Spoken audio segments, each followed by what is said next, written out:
Hello, everybody. How are you? My name is Reverend Dr. Antonio Arnold. I am your host today. Today is November 1st, 2023.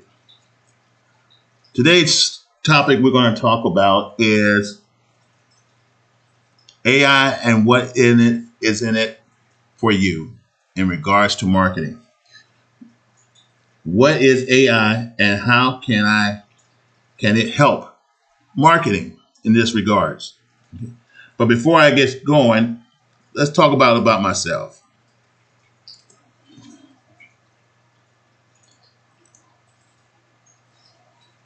First of all, I'm a disabled veteran, but I'm also I believe in education and training.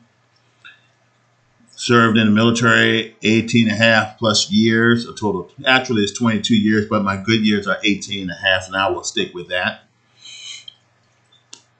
But as you can see by this slide, you'll notice that these are some of the institutions that I have invested in as far as my education. Of course, I am a graduate from these institutions of learning. Of course, Cornell University, and I'm working on a second certification in artificial intelligence and marketing. All right. And I have taken some AI classes earlier, and I'm going to take a final class real soon for my next certification. It's an awesome institution of learning. It's worth the investment. Also, I'm also an alumni and graduate from Virginia State University, as well as Liberty University, where I hold and honored to hold 3 master's degrees in connection with theological and divinity. All right. I'm also a graduate and alumni from the Community College of the Air Force, and that's to connect to know that I am an airman. I served 3.5 years in the Air National Guard side of the house full time. I'm also attending St. Leo's University, Nash Community College in Restaurant Management, University of Phoenix in Human Resource Management. That's my background. And the list goes on and on and on. I mean, there's a list of institutions that the military required me to learn. So I took advantage of every last one. So as you can tell, that I am well furnished in these form of education from these institutions. So now that you understand who I am, let's get to work. Let's talk about artificial intelligence and details. And if I can get this thing to work, there we go. So what is AI, guys? And how can it help marketeers? Well, when it comes to analytical phases and digital transformation, artificial intelligence and machine learning can really enhance your organization capabilities to sort through and analyze the vast amount of data you amassed in the data phase. I mean, let's think about this as this. Instead of thinking of artificial intelligence as a substitute to what humans can do, we can also think of artificial intelligence as augmented intelligence. In the scientific community, this is a field called human-in-the-loop AI. The idea is that the machine that can never sleep gets smarter. Humans will actually benefit raising the level of human intelligence. That's the beautiful thing of what AI is. So let's have a conversation about what AI can do. Let's explain. And of course, there's been a lot of research been applying to AI and machine learning to digital marketing problems and customers analytical problems.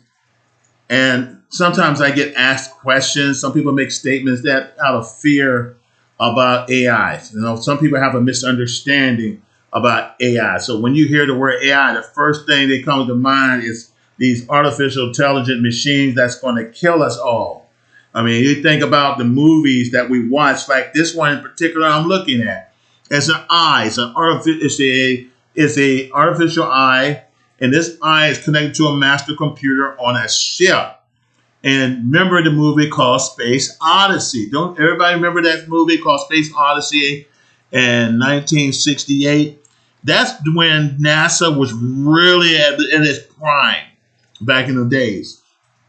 Launching rockets, introducing us to space. We were even watching sci-fi shows like Star Trek and a number, just to name a few. But this Space Odyssey movie was a movie about an artificial intelligence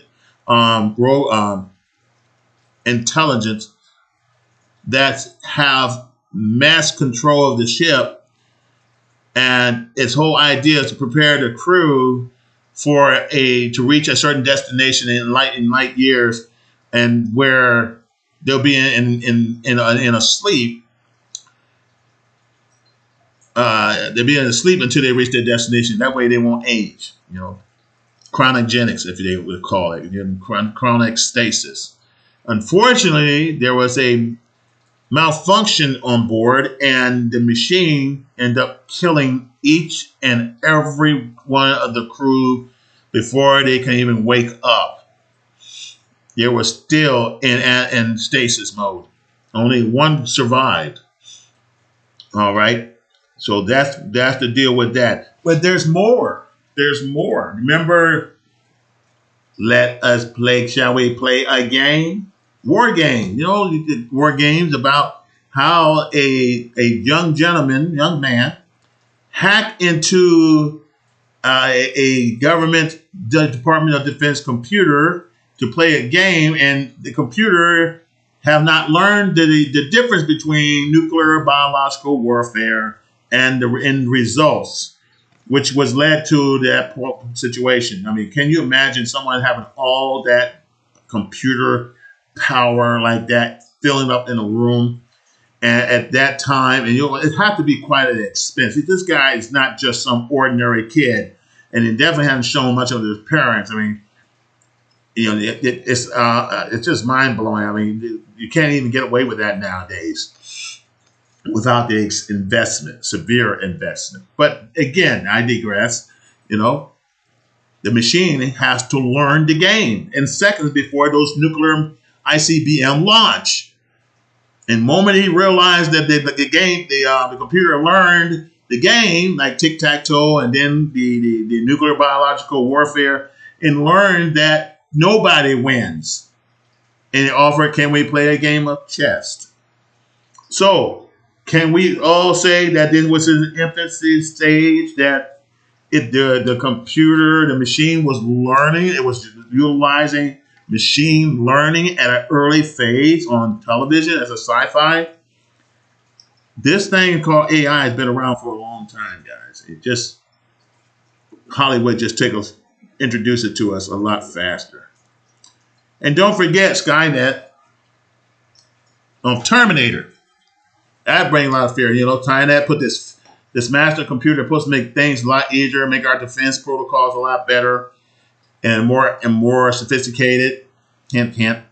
And Skynet was supposedly been hacked with a unbelievable virus. Kind of remind me of COVID when I think about it. And this virus was created by Skynet because it has become self-aware. It went through the machine learning phase. It went through all the three buckets I'm about to talk to you about.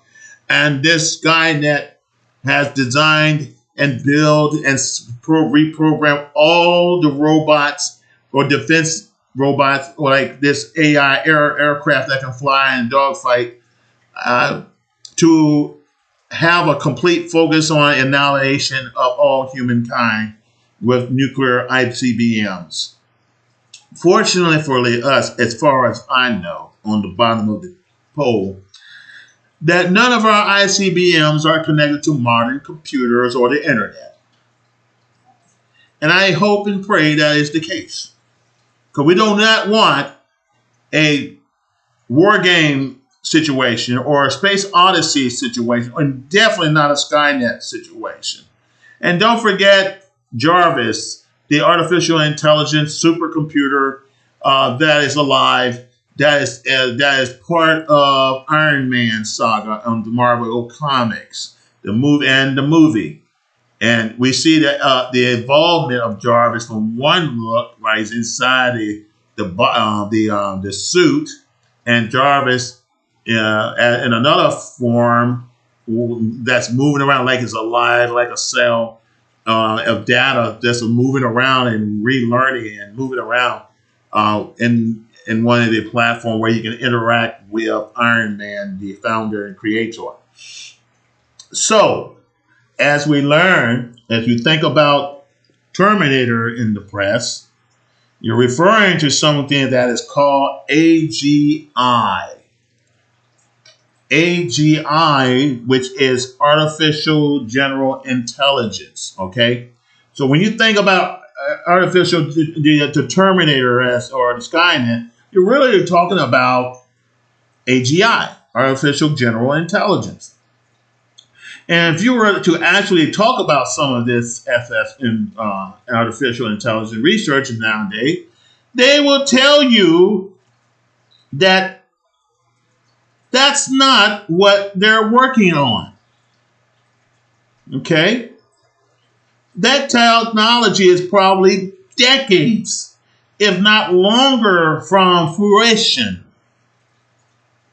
And what everybody is talking about when they're thinking about AI and machine learning is called ASI, artificial and specific intelligence. This artificial specific intelligence, the whole idea behind that is how to teach a software or an algorithm, which is part of AI. You got it. You're dealing with it through social media. You're dealing with it every day. Recognize a pattern. And to do something about that pattern, so let's think about what does that mean in our context. Like, for example, the most common use of this AI algorithm is this thing called self-driving cars. So in order to have a self-driving car, you need to teach the car itself in this algorithm to recognize images, to recognize pedestrians, to tell it, so when it's recognized pedestrians, it tells it to stop. So a pattern, and then that when to do it. So it's almost as if there's a pattern that then to leave the lever that you would do. You can apply the same thing through business. And here's an example. I'm right here is a video of Tesla, and what I'm going to do is show you. Look at all those Teslas on the left. How this algorithm works when this gentleman takes his hands down. Let's take a watch. Whoops. Uh-oh. I got to step back, guys. Can I go backwards? Okay, there we go. I don't know why I could face so much problems with that. Now, here is the Tesla. And gone through the stop sign or stoplight, knows when to stop. It's driving at the speed limit. It recognizes the speed limit, it recognizes the vehicle in front of it. It then pulls up its maps. And that's the map that's been set for it to drive. And it's approaching the highway, it's on the highway, moving at 75 miles per hour, passing another vehicle and so forth. It knows when to merge in, okay? And when not to merge. And as you can see, it's moving at speed of 75 miles per hour until it gets close to the destination, which is extraordinary. I mean, it knows when to slow down. It got off the road, moved at 20, and it brakes, and then it increases speed. And the guy's not even interacting. He's not even interacting with the brakes or the accelerator. So it's just safe to say that with algorithm, a machine can learn to know the difference where it's safe to drive and maneuver on the road to get you to your destination. Now, my question is, do you still want to leave control to the artificial intelligence, to the vehicle, or are you trust it enough that you can do its job without having a problem? And I still think about that artificial intelligence that ran that ship that killed all those people because it was just for a electronic fluke that caused it to kill all its crew. So I wonder, what does it take if it's safe enough where if it has a backup system to keep it from operating properly until you get it fixed in the shop, if it does so, or will it crash right into the tractor trailer? Don't know. I do own a BMW, 2022 BMW that is self-drivable too, but it does not allow me to completely remove my hands from the steering wheel. It does know there's vehicles around surrounding it. It does show it on the infotainment board. It does show, it does accelerate. It slows down. It knows when to slow down. It knows when there's a vehicle in front of it or in the rear of it. And it knows when to stop as a pedestrian step in front of it, or there's a ball or something. Is a vehicle slam on its brakes, it will slam. It will come to a complete stop as well. It will recognize the danger and stop. Now, but that being said, it will not allow me as the driver to take full control away and give it to the vehicle. And the vehicle does have artificial intelligence inside of it. It does, when I call for the car to speak, it responds, and I have an interaction with it.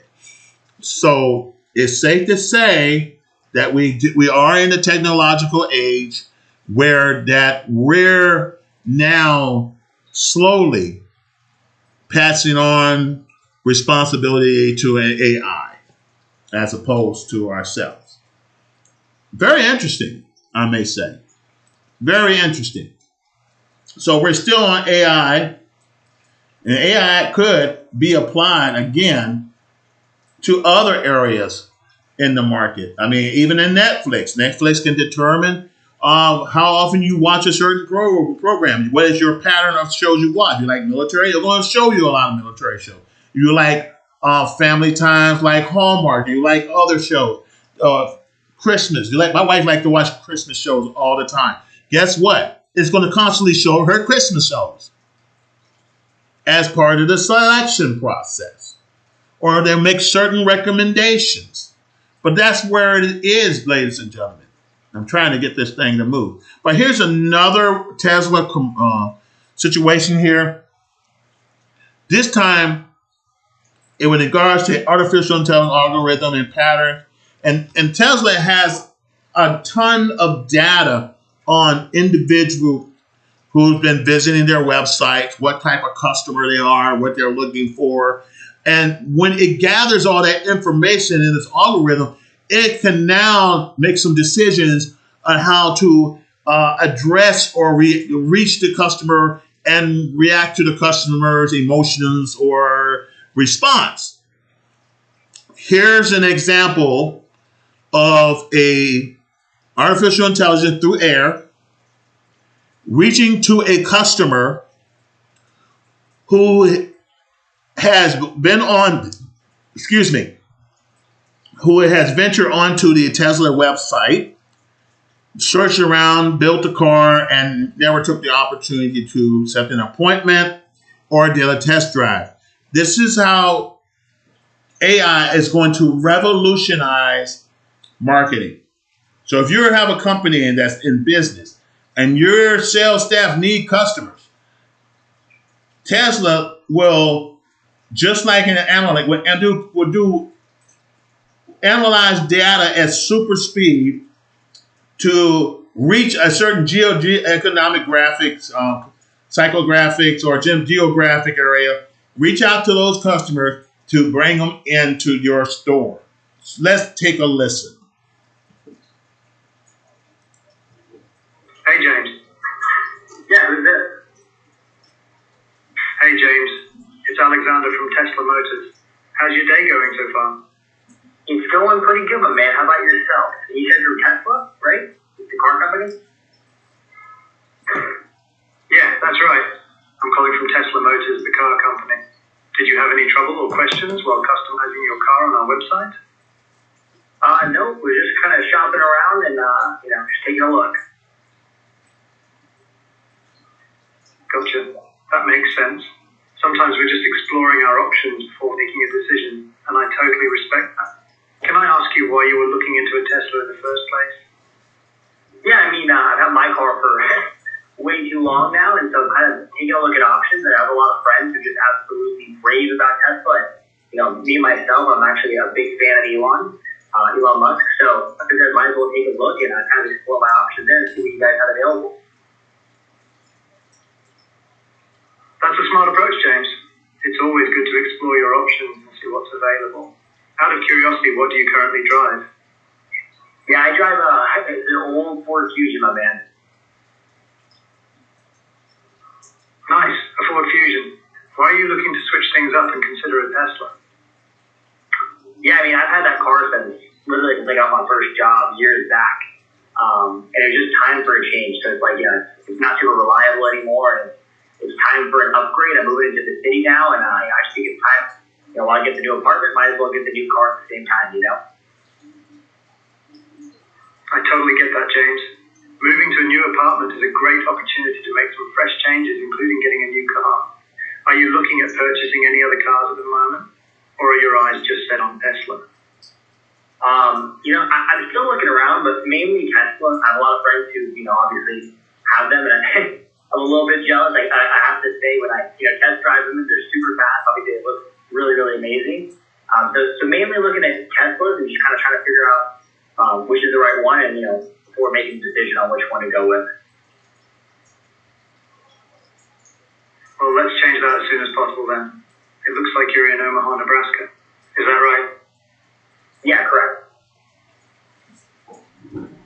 Great. What if I do this for you? What if I schedule a time for you to come into a dealership near you to give a Tesla an official test spin, and you can see if this is the car that makes sense for you? Is that something you would be down for? Absolutely. That would be amazing. Awesome. Well, it looks like we have a 7 p.m. or an 11 a.m. available in Omaha time. Which time works best for you? Let's do the 7 o'clock. Great. I'll lock in that time for you. You're all set for a test drive at 7 p.m. Anything else I can help you with, James? Nope, that's it. I really appreciate you giving me the call. Well, it was my pleasure speaking with you, James. I can't wait for you to give a Tesla a spin. There's nothing like it, in my opinion. If you have any more questions or need assistance in the future, feel free to reach out. Have a great rest of your day. You too. Bye-bye. Thanks so much. Okay, guys. Did you hear that? That's pretty much how it works in a nutshell. There's other artificial intelligence AI algorithms that does similar. Some have one that's where a AI advertising company utilizes AI to reach to an attorney who's been using billboards, who has some frustrations and cost and expense, and wanted a solution to obtaining more clients. And what AI does through the algorithm, in the most simplest form, reaches out, uses data, geographic, economic data, and all sorts of data to reach out to customers to, based on your demographics, based on your products and services, that will connect your business to those potential clients. And again, it proves that AI can be a benefit to your business. The whole idea then is for this whole video is to bring forth an understanding of how we can think about the infrastructure ways and how the different AI technology that are out there and how does it apply to market automations so we can make better and more faster marketing decisions. So let's look at an introduction to machine learning, for example.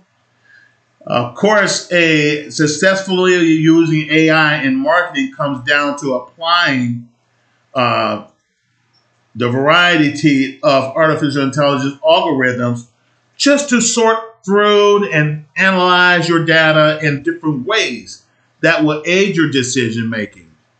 AI algorithms can be categorized into 3 buckets. And those 3 buckets are supervised learning, unsupervised learning, and reinforcement learning. Let's take a look at all three: supervised learning, unsupervised learning, and reinforcement learning. Let's start with supervised learning. What do we need to know about supervised learning? Okay. First, the way you want to think about supervised learning is that there are some patterns or some variables that you have control over. And you want to figure out either what to do about it, or you have some outcomes that you want to monitor. Okay? So you have a bunch of X's that is under your control.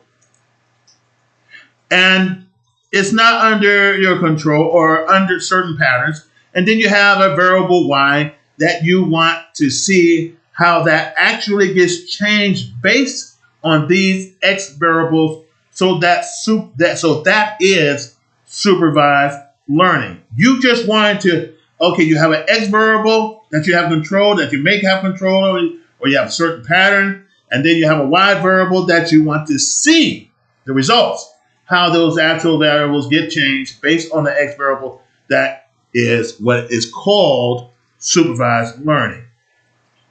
All right, I can give you an example, but I want to move forward. I don't want to take too much time because this is just an overview about AI and how it can benefit your company. And then you will get to a specialist who can go into further detail how it can be the nuts and potatoes, unless you plan on attending a college university, and then you'll learn the nuts and potatoes in the books. All right? So, can we move on? Sure we can. You know?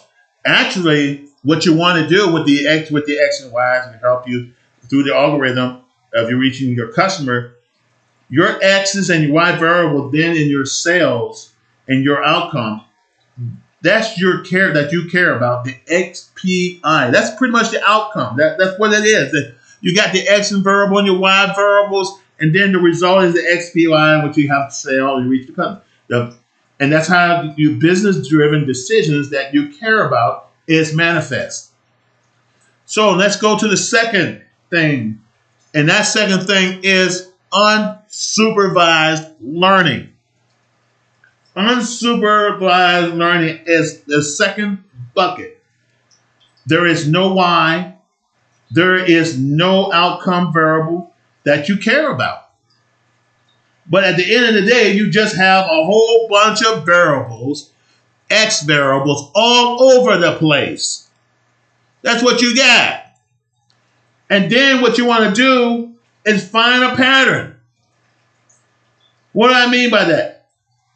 Think about in the case where suppose here today you have a lot of demographic information, like all over the place. You have all this data you're analyzing, and psychographic information that you're also analyzing about your customers, okay? And there's a bunch of X data about these individual customers. What you would like to do is to figure out, and let's say, are there general clusters or segment out of those rough batch of customers? You pretty much want to have those data lined up evenly.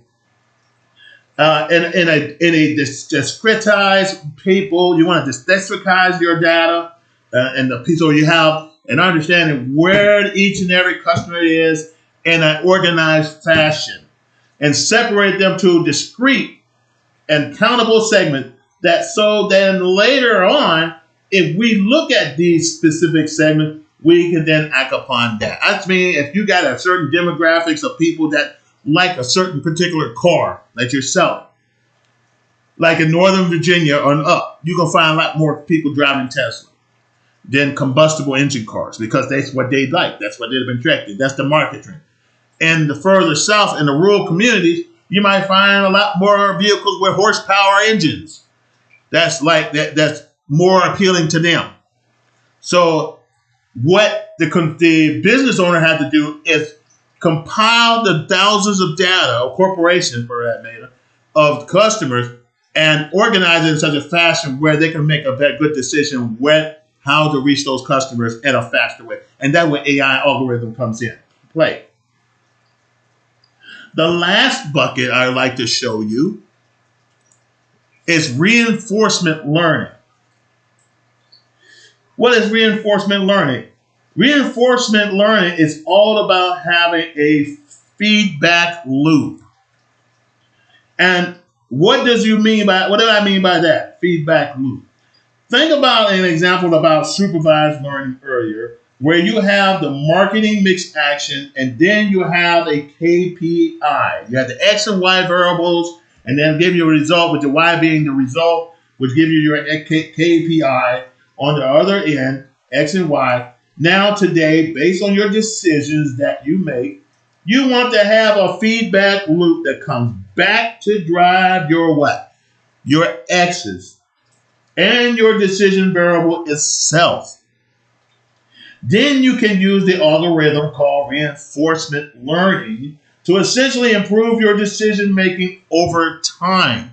So you still have all this data that's already been processed through AI, been reorganized. X's, been cluster of X's are now formulated in an organized form, and you want to continue to build on that learning. You still want to build on that supervised learning that your algorithm has been going through. So what it does is continue to learn. It gives you the feedback loop so you can always refer back to it. But at the same time, that feedback is turning around. It is adding new information in. As new information comes through, that information, that data is processed, categorized, and in place. That's why AI is so fast, because it does it at the speed of light. Every time I talk about something or a category or a topic, it pulls up all that data and what I'm talking about, because it already did its homework. It already did an analysis where I don't have to spend hours and days trying to figure out analysis on my own. So to say that if you want somebody looking for a military analysis analyst, those days may about to come to an end for that analyst. There may not be a need for that many analysts, because why? The algorithm is doing the work a human being is doing. But would it totally replace the analyst, the military analyst? And I'm using military analysts or political analysts as an example. I say no. Now, there is some issues, and I'll go to it later, in referring to discriminatory based on historical document to historical data. Because when we refer to those historical data and may use those data as facts, and what is no longer the fact. Okay? That's when you have to have a balance. So, in conclusion on that area, so supervised learning, unsupervised learning, and reinforcement learning, okay, which we're talking about now, you can think about a lot of algorithms out there that you might encounter that your data scientists might tell you about could fall under one of these three buckets. Again, the three buckets are supervised learning, unsupervised learning, and reinforcement learning. I hope I make some sense. Which brings on, moving on to the next one. Machine learning. Let's go to my favorite spot about machine learning. When I was just talking to you earlier about Odyssey and the video movie war games, where the computer has to learn the game of chess, and it has to learn the outcome of a nuclear holocaust, and who would win. And it has come to the conclusion, based on all those trial within seconds. Now that's slow comparison to today. It will be done within the first move, within a microsecond. It would have been done, and the same conclusion would come out is that nobody win. Let's play. How about a game of chess? So let's apply machine learning. And what is it? Machine learning is what? Learning is an application of AI that facilitates making prediction based on what? historical data. Historical data. It continued use means that their algorithms get smarter as new data emerges. Remember, I went back to my topic about reinforcement learning, and also when I talked about earlier about the feedback loop. Okay, feedback loop. So it's continue to learn. It's getting smarter as new data emerge. So if a marketer wants to know, for example, how to better distribute content, which I am, they might want to use a machine learning to validate or correct their own prediction. And that's what it does. I mean, people use AIs, companies use AIs to perform predictions in a number of ways based on historical data. Based on this historical data, the AI said, the analyze, it says, well, we're projecting an earthquake in about 5 years. We're projecting a meteorite to hit at this time based on the cycle of the solar system. We're projecting a dry season. We're projecting a wetter than normal season. We're projecting El Nino based on historical data. However, you got to remember, historical data was not in the major player until the first centuries of BC, when Romans were keeping documents, the Greeks were keeping documents of weather conditions, the Babylonians and so forth, ancient civilization. But before that, guys, there was very little information available that could be referred to. So we had to utilize maybe ancient tree stumps or rocks or look at lava layers just to come up with an idea and create data to give a prediction of what's what, okay? Geographically or historically based on that, okay? So it does get smarter, and as it learns, it validates or corrects their own prediction. So now everything is 100%. It could be right today and it'll be wrong tomorrow. But it does, based on the data, as it continues to learn, it may make some corrections based on those former predictions it made a year ago. All right? And I hope that makes sense to everybody. Let's talk about supervised learning again, okay? What we're going to talk about that. Supervised learning. All right? Supervised learning. And I'm on slide number 13. These AI algorithms are used to analyze a pattern or variables that you have control over the X variable. And when you want to figure out either what to do about it or have a particular outcome on Y variable,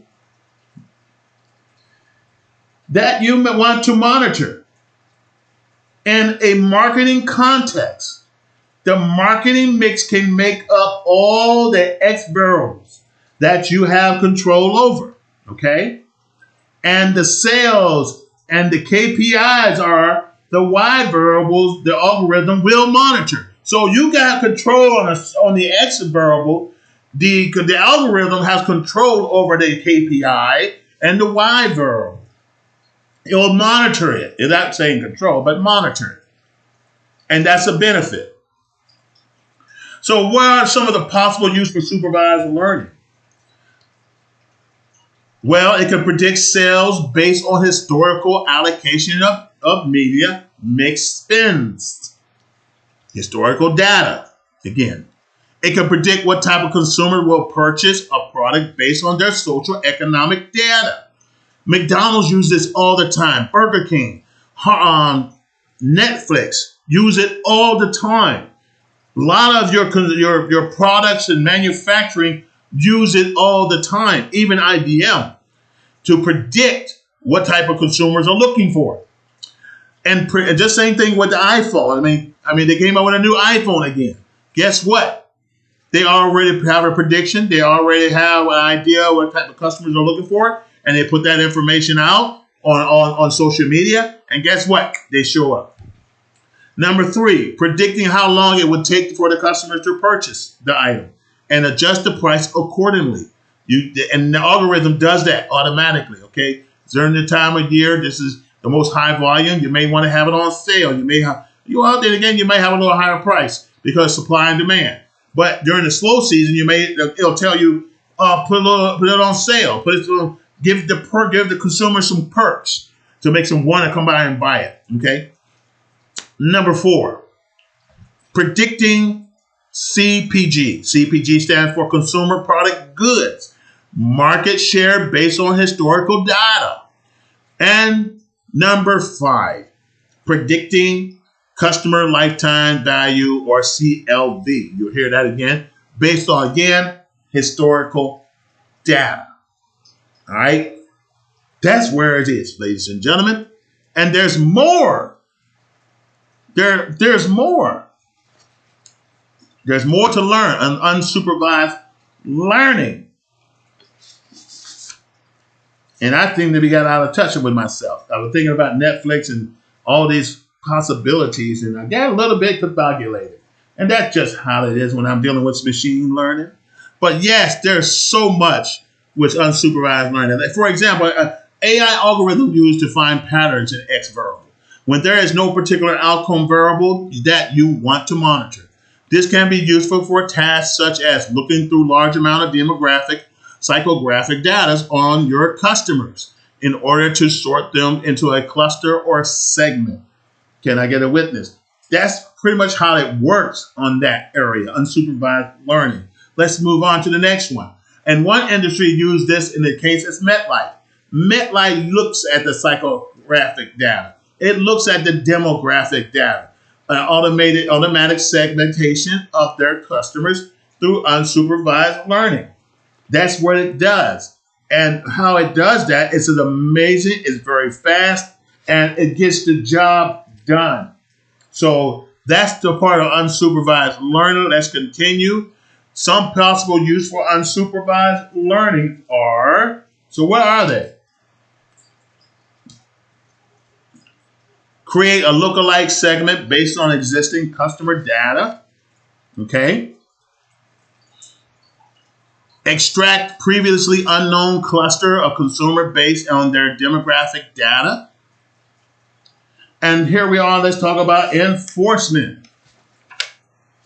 Enforcement. This category of AI algorithm involves a feedback loop that comes back to adjust decision variables in order to improve decision making over time. This is over time, guys. This is not like today and tomorrow you make a decision. This is a process that takes time. And one marketing application is established in the feedback loop between marketing mix action and the KPI in order to improve upon the marketing mix decision over time. It's just like Netflix has what is called what to watch queue, which consistently responds to what the viewers choose to watch by adjusting their suggestion of other medias they might also enjoy.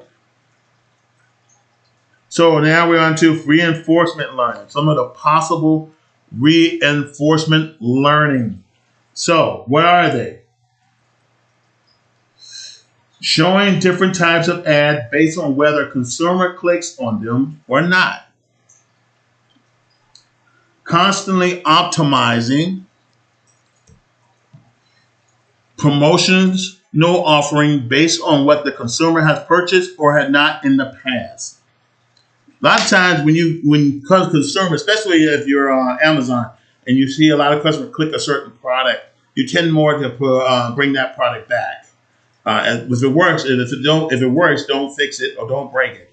If it doesn't work, then you might not want to put it out there as often. Again, that's pretty much optimizing promotional offers based on what the consumers have purchased or not in the past. Okay. Also, you want to continuously optimize A/B tests, experiment based on the output of previous experimentation. Provide guidance on what A/B tests to run when it comes to marketing. You run a test run like alpha and beta. Okay, we're going through. I'm in a marketing company. I'm working with a market. I'm not an employee, but I'm working with one. They went through the alpha test phase and they're going through the beta, just completed beta phase, getting ready for launch. Okay, it's nothing like getting yourself in position when it comes to alpha and beta testing phase.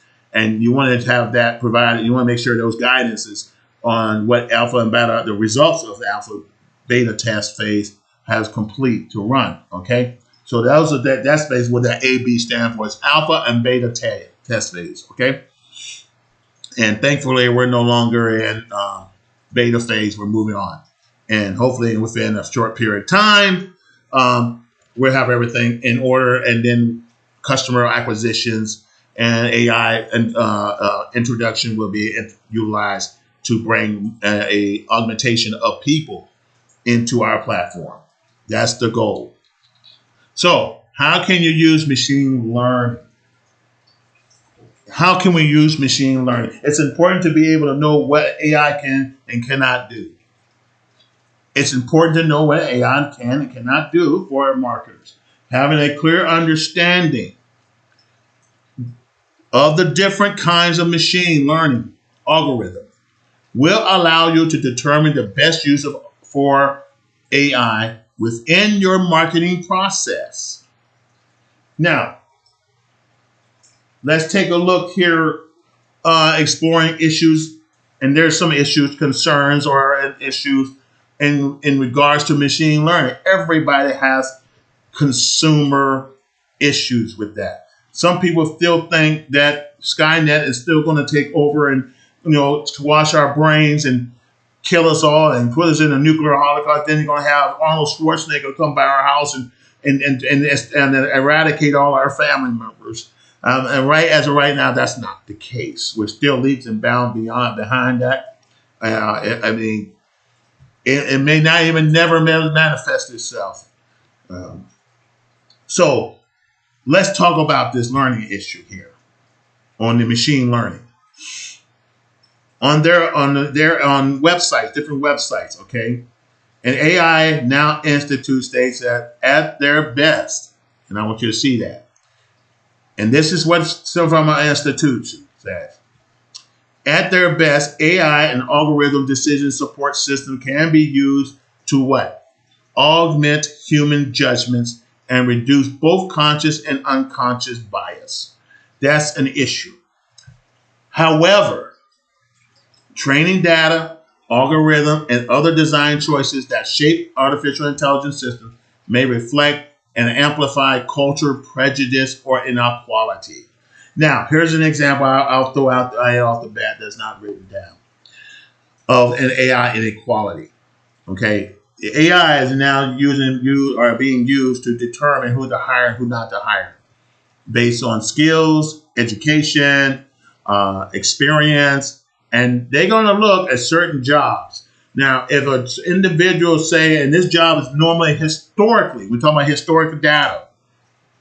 Historically, the data said most of the people who work this kind of job are males or men. Okay, and then and here we have a female electrician or designer or plumber came into wanted to put in for an opportunity, and this female application was scanned and on the resume was evaluated by the AI algorithm. And the algorithm said this person does not qualify because historically men hold these positions, okay? Which is not the case anymore. It's opportunities for everybody. So, machine learning can be biased. It can be prejudiced and discriminatory and equality. That's because it's of the historical data that was already in place. So what's need to be done? There has to be a monitoring from a human being to ensure fairness, okay, of without prejudice to the individual who is highly skilled and highly was able to do the job that is required. Okay, got the skills, education, experience, or maybe not so much experience, but is willing to learn. That's when a regular human being to make those final judgments, look through those data and say, we're going to go ahead and let this patient through. Why? Because historical data is biased. Okay, it's very biased. So you definitely want to teach your AI, your artificial intelligence, start teaching the institute learning bias, and by doing it, maybe want to do an experiment. You might want to go online and do a search called machine learning bias and explore the results of a new category. And be sure to use more than one search engine. I recommend that. But that's what it does. Doing an online search for algorithm or of oppression. You'll find that's quite an interesting read as well. All right? All right. So, know what an AI can and cannot do. What are some of the things that an AI can and cannot do? Now, you are aware of the three main buckets, what I just mentioned earlier. I mean, the most important buckets, the three buckets are, again, supervised learning, unsupervised learning, and reinforcement learning. Okay? We have those three main buckets of machine learning algorithms that defines how you can currently use AI to supercharge your market process, particularly in the realm of analytics. Again, there's not going to be many analytics individuals in the market anymore because AI can do it so much quicker. There'll be a few to supervise to make sure that there's integrity and there's no bias or discrimination. But how does your understanding of what AI can and cannot do dictate to your level of success in marketing? That's the question I want to ask you. Let's take a deep dive into that, guys. Let's take a look at it on AI limits. What are the AI limits and obstacles? Well, here are just a few I would like to share with you. The very things that your organization needs to tackle and set up as a system that will be able to address is understanding the limits of AI. Knowing exactly what are the things that an artificial intelligence currently can do and what are the things it cannot do. There are limitations of what AI can do, guys. And I said in the beginning so far, AI is not magic. It is not a magic trick. It is not a magic potion. It is not one of those miracle drugs or miraculous power that can solve all the humanity problems of humanity. It is not set up to be that way. AI is very narrow set of technologies where there are certain things it could do very, very well. And there's a lot of things that it cannot do at all. We're not talking about the general artificial intelligence that we just shared with you earlier. We're far, far away from something like that and what it can do right now. So I think having a way to communicate and educate people within your business organization to understand, hey, given the business that we're in, what we want to do, what are the things that are possible with AI? That's what you want to ask the question. What do you want to do, and what are the things that are possible with AI?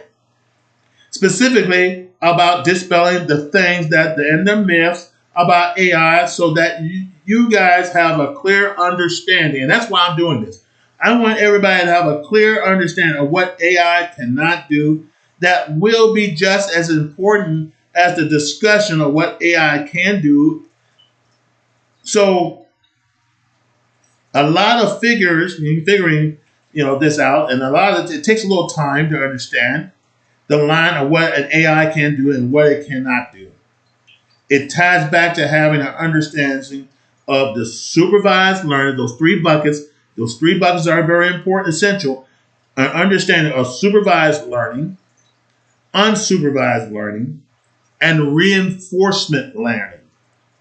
So what you want to do as a leader within your organization, or maybe as a student looking to be a software developer in AI, and there's plenty of universities and colleges that would love to have you. You just have to make sure that you are apt to learn this technology, especially on the math side.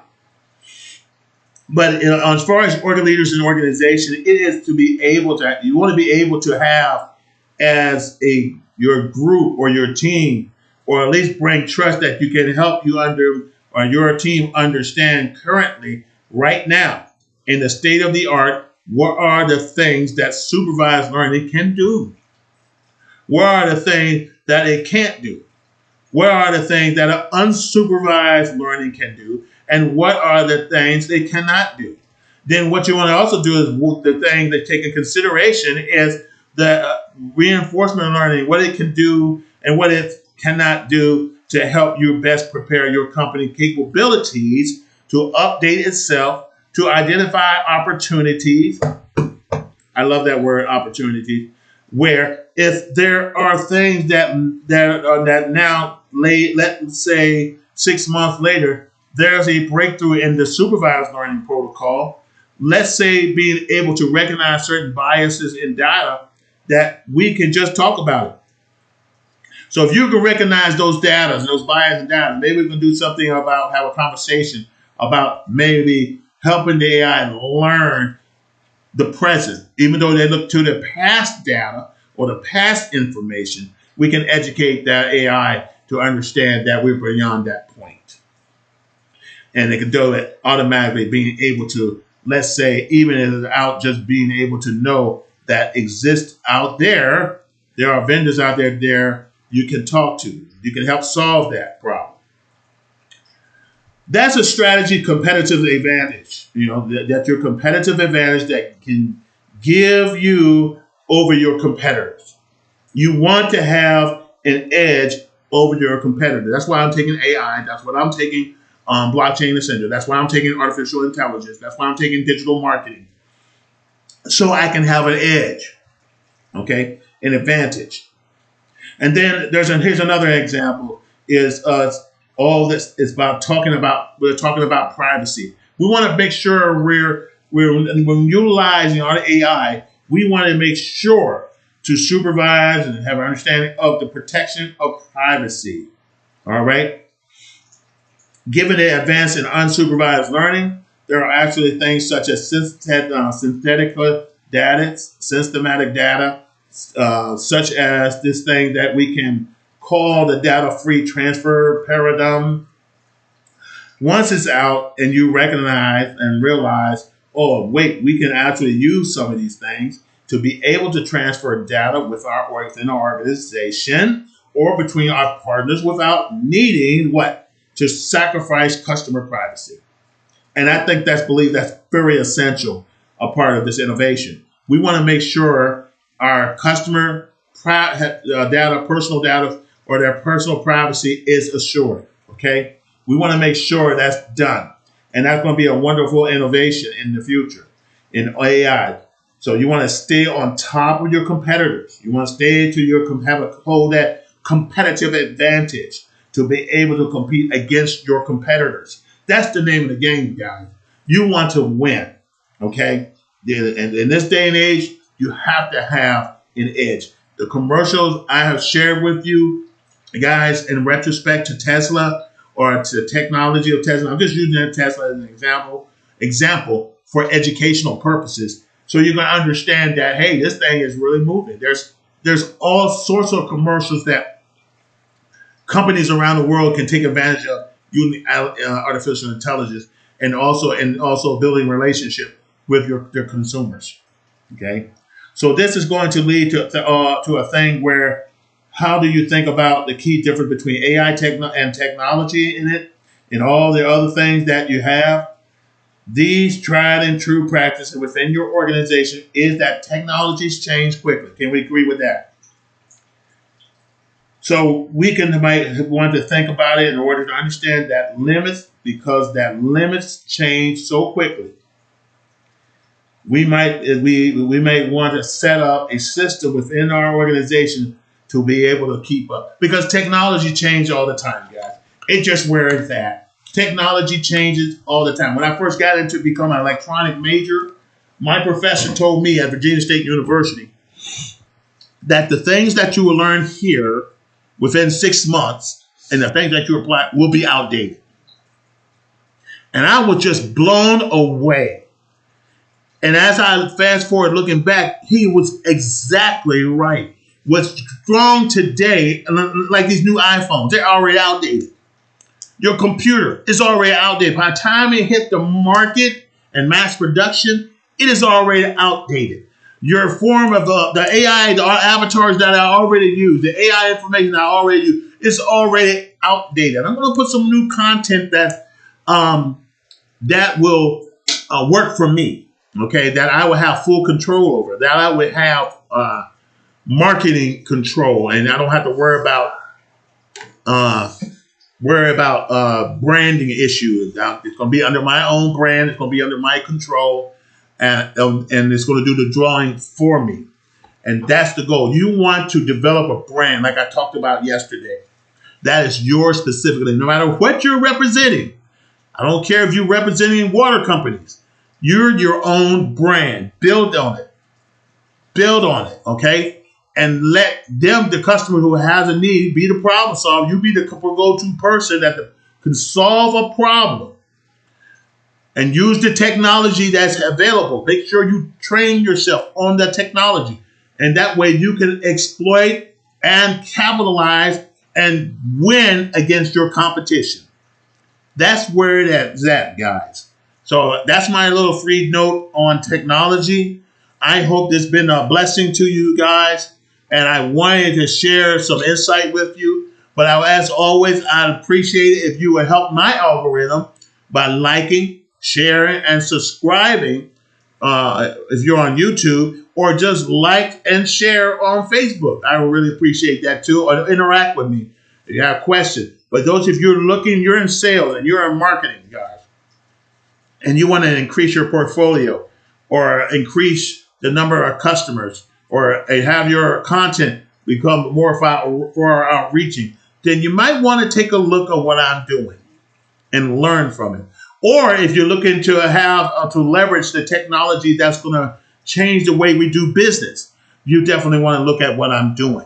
Just ask me. I'm not going to say what it is on this platform because I own this platform.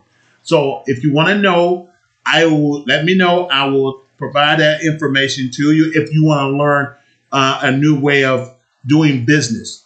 Okay, business to business. Now, as far as AI goes, get with me. I can tell you which directions you need to go as far as companies, or maybe for education, so you can self-learn yourself as well. It's amazing how a number of institutions have individuals who are experts in this area who are willing to train and teach and train and prepare young minds and not so young minds in this area of marketing.